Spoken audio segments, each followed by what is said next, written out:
Today on Listen Up, I've got my friend Mike Lee. Not only is he the co-founder of SoulCBD, but in his past life, as he likes to say, his past life, he was a champion fighter, like a real fighter, like a boxer. He's got, as I'm talking to him, if you were watching the video version of this, you can actually see his belts behind him. But he knows a thing or two about pain. He knows a thing or two about autoimmune and about overcoming setbacks. And I have a lot of questions for him today. So thank you so much for being here, Mike. Yeah, thank you for having me. So take us back, because it's kind of interesting that you are a co-founder of a CBD company. Like, you were a fighter. That was what you did. Take us back several years. Like, what was happening? What was going on? Yeah, well, I mean, as you mentioned, in the past life, I used to get punched in the face for a living, which my mom was obviously thrilled about.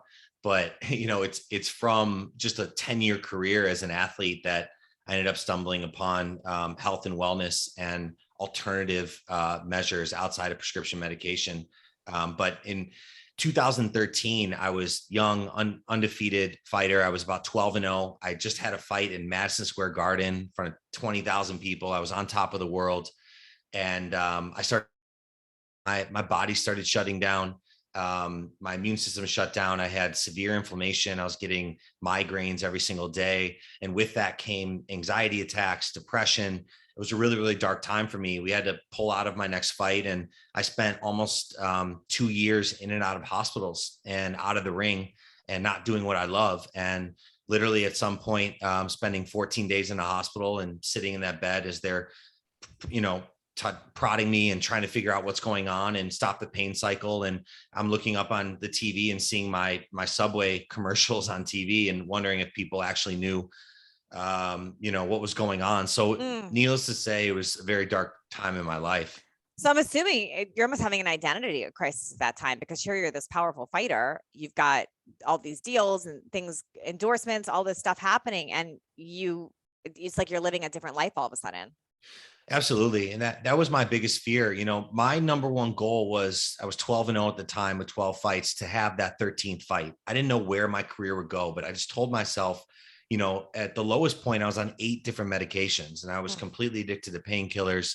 I was later diagnosed with an autoimmune disease, and that started to answer some questions for us. But in terms of my identity, it was everything. I put on boxing gloves when I was 8 years old. I was an athlete my entire life. And so wondering what I do next. And even now, since I retired 2 years ago, I still deal with identity issues. And I think a lot of professional athletes, a lot of people in the military, I mean, anybody transitioning into careers, your identity gets wrapped up in your ego and everything about you. And that, I think, has been also one of the toughest things for me as a human being, is to, detach from that identity and realize that, like, I have love and I am enough if I'm not performing in an athlete, because ironically, the thing I loved most in the world was hurting me the most. It was literally putting me in hospitals with broken noses, broken ribs, broken hands. And my body and spirit just said, enough's enough after 22 fights. So I'm wondering, there's a whole nother thing that goes along with that too. Like, there's a whole, I'm assuming, drive behind being a fighter. And I don't know if you've explored that much, but like, what makes someone want to be a fighter? Because, and I'm assuming, and I don't know, but that gives you some type of release or some type of thing that you're looking for. And then when that's gone, does that create a whole nother host of problems? So it really does. And I'm asking that because I'm just thinking of like a runner. Like, a lot of times runners don't run just for the physical fitness of it. They're running because that's how they shut their brain off from anxiety or stress. So what did fighting do for you? And what did you find by stopping that? I mean, you're spot on with that. And I think that even in my life today, I'm trying to continually find healthy ways to get that adrenaline rush, because what it feels like to walk out of a tunnel in Madison Square Garden or the MGM Grand and fight for a title in front of thousands of people and 1 million on TV. And you're coming out of the tunnel knowing you're risking your life. Like, people die in this sport straight up. And, I was ranked number 3 in the world the last year of my career. So I'm fighting straight killers. I'm fighting guys who are phenomenal athletes as well. And so with that feeling of excitement and nerves and passion and purpose, it was the greatest drug I ever had in my life. I mean, that adrenaline I became addicted to, and it ended up causing me pain. But now it's trying to find that healthy way to live my life. Because you're exactly right. When you're in the ring, there's nothing else you're thinking of. And that's so Mhm. rare in life. You can find something where you're so dialed in and focused at such a high level that nothing else is coming into your mind. And that's a beautiful thing, but also, can cause a lot of pain. It's interesting because I've done just so much research around ADHD, as I know you and Angie are super familiar with, but I think that's also something that a coping mechanism that people find that deal with that is like skydiving or fighting or something, because it gives you that hyper focus that we crave. It makes sense. So I would imagine that that also was contributing to pain when you stop, because now you've got more time to think about what's going on in your body and other things.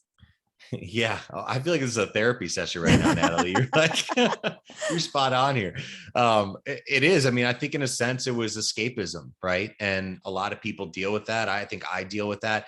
I started surfing and I found, Mhm. that's a physical activity. It gives me that adrenaline rush, something I love, where I can get into that flow state, which is really what Mhm. you're talking about. My sister has ADHD. I know a lot of people that have that, and they kind of describe that similar feeling of you're just craving something where you're in that flow state and not thinking about a Mhm. million different things. And unknowingly, boxing and sports just brought me that, which gave me a lot of blessings. I mean, I'm grateful. I had these belts behind me. I had a lot of amazing experiences. It brought me a lot of great things.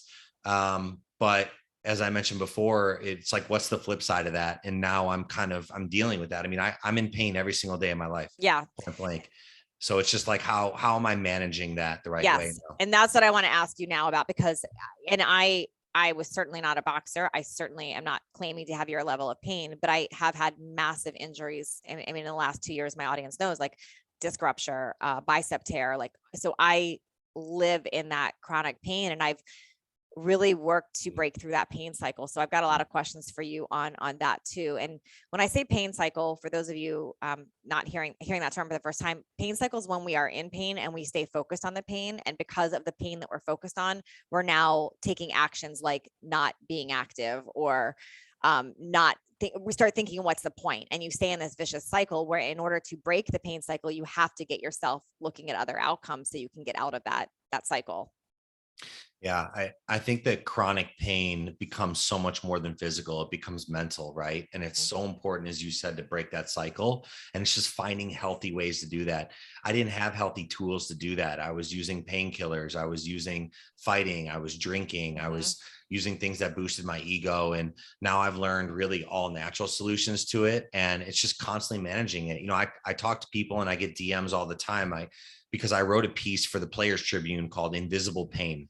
And it was all about this invisible pain of my past depression and head injuries and autoimmune issues. And the one thing that I got back from people that really lit me up was like, you gave me hope.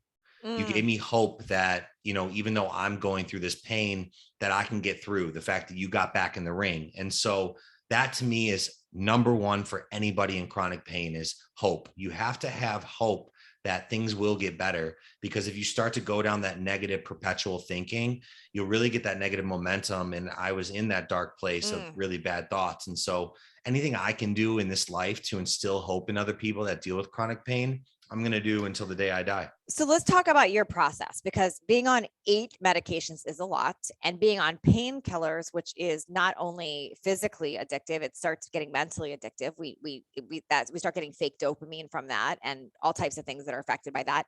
What was your process? How did you? Because I'm sure it wasn't a like, I'm going to cut this off today, or maybe it was. What was your journey to deciding? Because people are listening, like, there's no way they're going to give up their pills right now. Yeah. And you know what? Let me say, first of all, I'm not encouraging everyone to get off their pills. I think that Western medicine has its place. Some people need it for certain things. I just think we've gone way overboard and we're too Mhm. dependent on it. And there should be other tools in the tool belt that a doctor offers you. I mean, my agent and team brought me to the best doctors in the world. I spent Mhm. more money and time on it. And way too often it was someone just writing a prescription. So Mhm. all I'm saying is there's other alternatives, and let's look into that. But, going back to what you said, I weaned off everything really slowly. I used things like CBD, changing my diet, mindset, breath work, I infrared sauna, hyperbaric chamber. I mean, I could go on and on about the biohacking that I did, some of it better than others, but it was a slow process, and it was like a lot of ups and downs. It was some days and weeks where I felt like I was getting some progress, and then other days and weeks that I was back to zero or like -2 in a sense. How did you get the motivation to even do some of those natural things? Like, were you like, because I'm asking that because there's people right now that are doing the not so natural and they hear, let's do breath work or let's do this. And they're like, wait a minute, how did you get, how was that transition for you? Like, what was that? Was there a moment you're like, I don't want to do this way anymore? Did somebody talk to you? What got you thinking of these other ways? Yeah, there were a couple moments. There were a couple moments that, to be honest, scared me. And one moment in particular when I was really reckless at 2 a.m. on way too many painkillers, driving a car down 290, the Eisenhower. And I felt like I had a thought of, what if I just go into the median? Mm, And I've talked about that before. And it was a moment that really scared me. I was scared shitless of how close I was to doing that. And there were other moments when I thought, when you're in pain, I was like, do I just take the whole bottle? And yeah. I never, tried to commit suicide or anything like that. But when you're in chronic pain at that level and identity issues and all these things, all those things came up. And so, in that way, the pain was a gift because it brought me to a point where I was like, enough's enough. I can't live my life like this anymore. And I had a couple really scary moments where I was like, I need to make a decision. And that's either to dive into anything else I can do to get healthy, get back in the ring, figure this out, get out of this depression, fight this depression, or go the other route, which is a route that I'm just not going to choose to take. So yeah. So this was like it. your rock bottom in all those things. It was rock bottom. It was multiple rock bottoms. So how was CBD even introduced to you? I know, and when I was introduced to CBD 10 years ago, and I remember it tasted like dirt. It was like $900 for a bottle. I read from a biohacker that I should be taking it, and I like tried to take it. It was disgusting. I was like, I don't know. I'm like, how am I going to get enough of this in to know that it's making a difference? So how were you introduced to it, and what was the light bulb moment for you around it? Yeah, I think it was actually in 2016 I first heard about it, and I was really interested in it because I was having bad anxiety. I think even at that time I was still on an anti-anxiety medication. I could have possibly still been on antidepressants, although at that point I think I weaned off of them. But in the beginning, I just wanted all by natural. the way, if you're on Mhm. an anti-anxiety, a painkiller, and antidepressant, if you really think about that, you're not even yourself anymore. No, I just wasn't. I was operating out of fear, and I was operating, my dopamine levels were off, a lot of it. I've always been a great actor, so I hid this from a lot of people. I would quietly suffer, and then I had an outlet of fighting, so my close friends and family kind of knew, but I was always really struggling. But you're exactly right. So you heard about it in 2016 and you wanted it for anxiety. That was your initial thought. Yeah, I wanted it for anxiety. And to be honest, the first time I took it, I didn't enjoy it. And I don't know if it was the brand I took. I don't know if it was the taste, like you said in the beginning, like people weren't getting the taste down. It tastes like dirt. And I was never a smoker, so I actually don't enjoy THC. Not to demonize it either. I think it has its place, but I didn't enjoy it. Plus, I was getting drug tested. I was getting drug tested randomly before these fights. So I didn't want to mess with that. So the fact that I found out it was non-psychoactive, I could pass a drug test, I wasn't going to get high, and it had these other benefits, intrigued me. And it started helping with anxiety. And whether it was placebo or not, I didn't care. I didn't know until I did my research and found out, how it wasn't placebo. It was actually really, really affecting our endocannabinoid system and my anxiety as a result. But and I started weaning off the anti-anxiety. I was having full-blown panic attacks. And I think it was because all my hormones were so messed up, and I was going through everything I mentioned, but it was through that process I started really taking it and learning about it and loving it. And I kept winning and winning with my fights, and so I just stayed on it. So, okay, for people listening that are like, they don't know, or they're new to this, why is there a bad rap about CBD? Why do people think that explain that. You're going to do a way better job than I can. Yeah, well, I mean, first of all, cannabis in general gets a bad rap. I think a lot of all natural plant medicines get a bad rap. And while they need to be regulated more, without a doubt, it really comes down to money. I mean, I don't want to get too conspiracy on here, but at the end of the day, the pharmaceutical industry owns Washington, D.C. They own lobbying, and cannabis has been demonized since the 1920s. And it's a plant that is really no toxicity. People aren't overdosing. You find, compared to something like alcohol, which is completely legal, it's pretty insane. Now take CBD, right? Which is non-psychoactive. Which means it doesn't affect your brain. It doesn't affect how you're not seeing things. You're not thinking things. You don't feel the drug effect.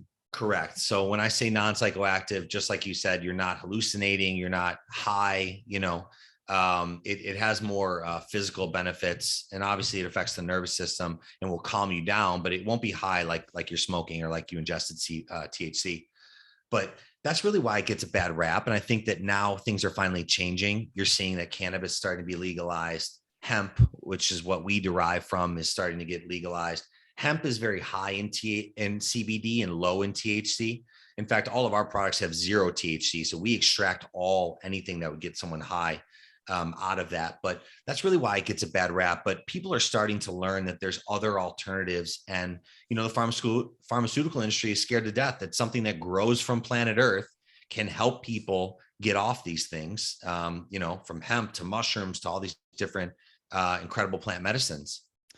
So CBD oil and CBD in general has been life-changing to me too. So it's one of those few things that when people say, talk to me about supplements, I think supplements have a place in addition to healthy eating, nutrition, movement, always.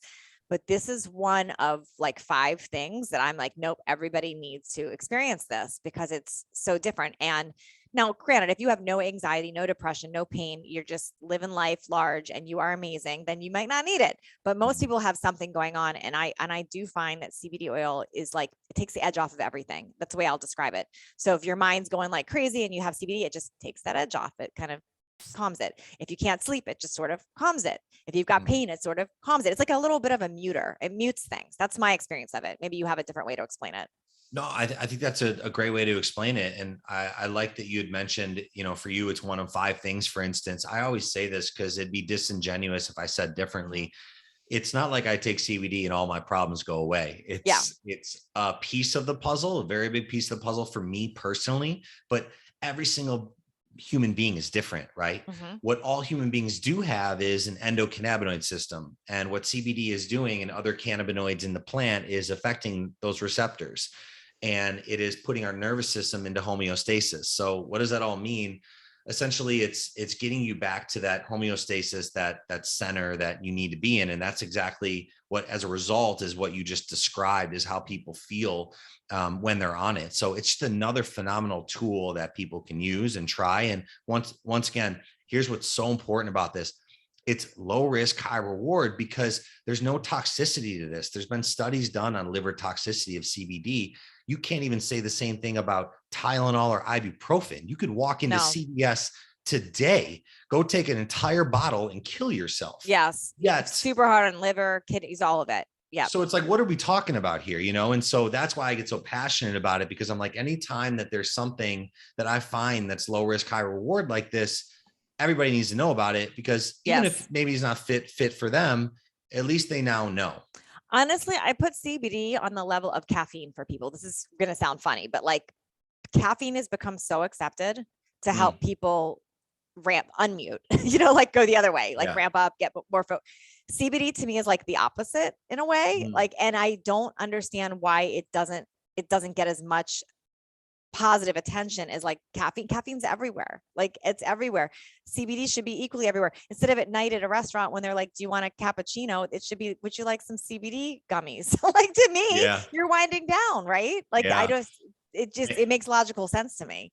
And you're finding that, especially in Europe and in Canada, you're finding that this is becoming kind of the norm now too. And that's really cool you said that, because I think that one thing that's great to do with caffeine, if you do love caffeine, I mean, I drink coffee. It's unfortunately, it's obviously very highly addictive, but what CBD does is it kind of calms you down. So for instance, we have kind of like L-theanine would do with the caffeine. Amen. I was just going to say L-theanine. We have products that have CBD, L-theanine, and also have green tea caffeine in it, so that if you want to be up and be focused, and it has a lot of other adaptogens and nootropics, but it kind of like takes the edge off, because we all know if you have too much coffee, you're sitting there shaking. And so, great point.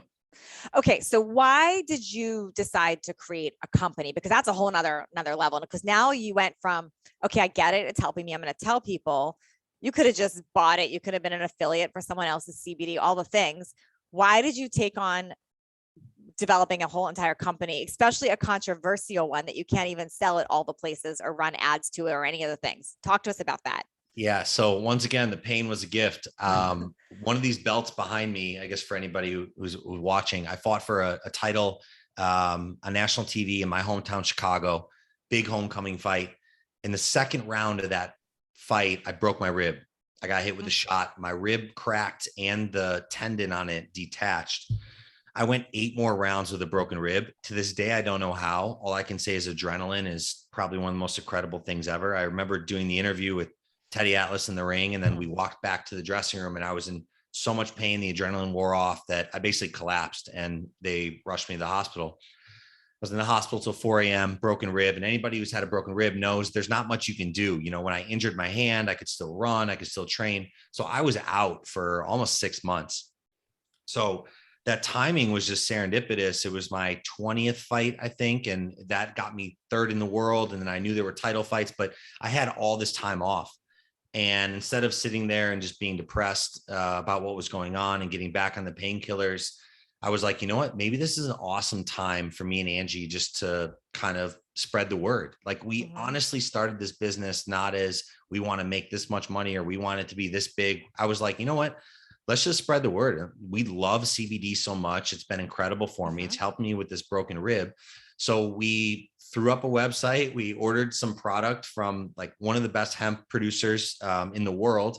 And I was sitting there in one of her guest bedrooms, literally labeling product till 2 a.m. I love that. And running to USPS. And I remember the first day we had our first order that wasn't a family or a friend. Yeah. We were super excited. And fast forward now, we've got over 16 employees, and wow, it's become a big company almost 4 years later. But it really started with that. It started with me breaking my rib and me having off time, and then me wanting to help other people get out of pain and just thinking it'd be a little side hustle for fun. You know, it's funny. I feel like every successful product company that I know of, the ones that are truly successful, they come from a genuine story of the founder, like a genuine solution that they figured out from themselves. I mean, I think of our friend Drew and Organifi, the same thing, like juice was kind of his answer. And then so when people try to dive in and do a product just for the money of it, like, oh, I should do this because it's a money maker, it does not work. If you've got a legitimate story and reason, they tend to take off. And I'm imagining, maybe I just answered my own question to you, but the reason you were able to deal with the legal or what people say that they don't like about it is because you just were so passionate about it. Yeah. I mean, it reminds me, like, if your why is big enough, you can find any way how, right? Yeah. I mean, I didn't invent that quote. I'm not taking credit for it, but I've lived my life that way. I mean, broken rib, fighting in front of thousands of people. My why always has to be big. And my why was big with my career. It got me through so much pain. And my why is really big right now of spreading a message and helping people get out of pain in natural ways, or helping people with sleep, anxiety, anything. So I think our company started from that why. My sister and I just having a big why. And I think that's a beautiful thing. So I'm going to throw that question back to listeners. My question to listeners right now is, if you are dealing with pain or anxiety or depression or any of the things that he listed, why would you not try CBD? It's from nature. It's less expensive than pharmaceuticals. There's no risk. I'm always curious why people say no to trying it. I mean, aside from your company and just saying like this brand or whatever it is, like why do people say no to it? Well, I think there's a lot of stigma around it. People are confused, and really we're about educating people. So rightfully so, even when I first learned about this in 2016, I didn't know the difference between different cannabinoids. For instance, there's a cannabinoid CBN that is non-psychoactive, will not get you high, that we put in our sleep gummies that are phenomenal. So my point is, there's so much education to be had. And so people just don't know. And to be honest, because of the pharmaceutical industry kind of running the show with Western medicine, when people go to doctors that they trust, and it's not, once again, demonizing doctors, they're just doing the best, but if you have a hammer, everything looks like a nail. So people aren't just getting the right information from people they should trust and know. There's obviously a lot of functional medicine doctors that are doing great stuff and promoting CBD and natural solutions, but it's really a lack of education. I would say that's it. So people need to know that and trust a brand. And once again, there's a lot of bad actors in this space too. There needs to be more regulation, but you need a brand that's doing the proper testing, that's showing you test results, that's using organically sourced hemp, that's going through the best GMP practices. And it's tough to know who's doing that. I do. And one thing I love about your product, I'm going to talk about that in a minute more, but the taste and the smell and all those things are on point. And just kind of a funny story about that. I was getting, I have a girl that I get massages from, and she was making her own CBD oil. And I love using CBD oil during massages because it just helps you like drop in even better. Like it doesn't take long to drop in. It just sort of, you get in your skin and it drops in. But anyway, she had done a massage for me, and I had somebody staying at my house. And the next day, the girl staying at my house was like, I smell marijuana. I'm like, I have no idea. Like, I didn't even put it together. I'm like, I don't smell anything. She's like, are you sure? And I'm like, no, it wasn't me. So then, a week later, get a massage again. And I'm at a church service the next night. And somebody next to me is like, I smell marijuana. I'm like, never occurred to me that it was me. Anyway, so the stuff she was making had this like strong marijuana smell. So I was walking around like this total, people thought I was lying, I'm sure. It's just kind of California. It's California. I fit in. But anyways, you want to be careful about that. So what I love about your stuff is at SoulCBD, is that it actually tastes and smells good. In fact, they have a gummy. It's like, and you have to be careful because you're only supposed to have like 1 or 2 gummies, and it's tempting to eat the whole jar because it tastes like a gummy bear with sugar gumdrop. But you really you nailed the taste and smell of this. How did you do that? Thank you. I mean, so much R&D. One of the most difficult things is to find something that's efficacious, but also tastes good. And so for us, having gummies and having products that taste good, like our oil droppers, is so much work with our R&D team, with our doctors, our scientists. But we're super proud of that. Something we hang our hat on, that we have the best tasting CBD out there. And whether it's peppermint, watermelon mint, so, and for us, like a lot of our audience is 101, they don't know yet, and they don't want exactly the experience that you described. So for us, it helps us kind of bring, demystify it and destigmatize it and kind of bring it down to a base level.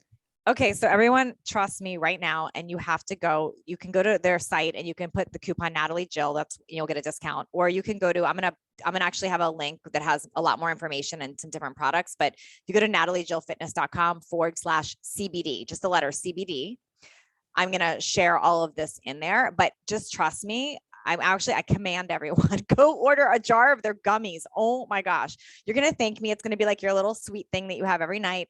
Don't message me that it has sugar in it. I know it has sugar in it. You're having one, like think of like one gumdrop, gumdrop. We can manage it.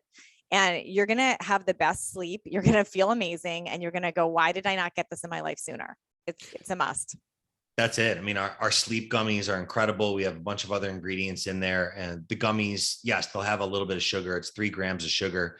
But we minimize that as much as possible. And if you don't want that or want a gummy, then we have oil tinctures that are just MCT and CBD. Don't take away my sugar, Mike. I like the gummy. All right, there you go. Okay. Let's stick with the gummy. Yes, you do have, there is oil that you can put under your tongue, but it's like, if you do have that, like I want just a little something sweet, it's just perfect to have like a gummy or 2 or 3. They're the best. I'm super proud of 2 or 3. Don't have 3. Yeah.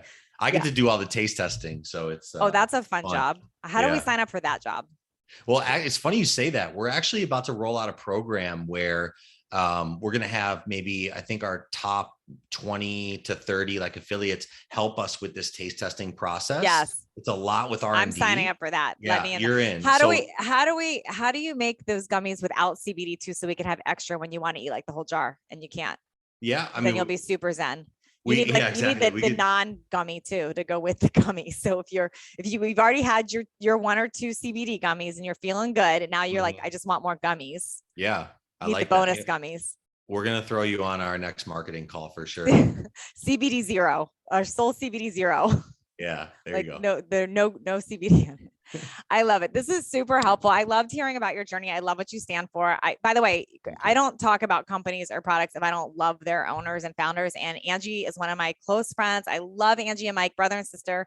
And I love supporting businesses and companies that truly stand behind their products and created it out of their own need. Like they get it. It's something that they actually believe in and use and do. So full supporter over here. So thank you for sharing your story with us today, Mike. Thank you for having me on. I appreciate it.